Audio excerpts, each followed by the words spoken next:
හරි නංගි. එහෙනම් අපි එදාට අනිවාර්යෙන් හම්බ වෙමුකෝ හොඳේ. මේ ඒක නෙවෙයි.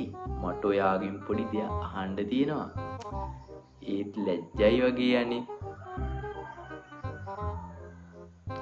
කමක් නැද්ද දන්නේ ඇහුවට. ඔන්න එහෙනම් මම අහනවා හොඳේ. කමක් නෑනේ. නංගි මේ ඔයා කන්නේද? boy. අම්මෝ ඇති යාන්තම්. නෑ නංගි. මම ඔයාගෙන් එහෙම ඇහුවේ ඔයා කන්නේද බලන්න. මම හරි ආසාවෙන් හිටියේ එහෙම කෙල්ලෙක් එක්ක යාළු වෙන්න අනේ.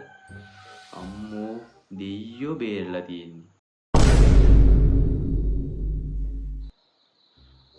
බලහන් ගෑණී උඹ මාව රැවට්ටුවා.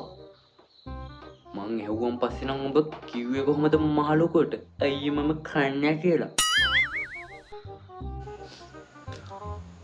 අනේ අයියේ ඒ ඉතින් මං කන්නේ කිව්වේ මගේ ලග්නේනේ.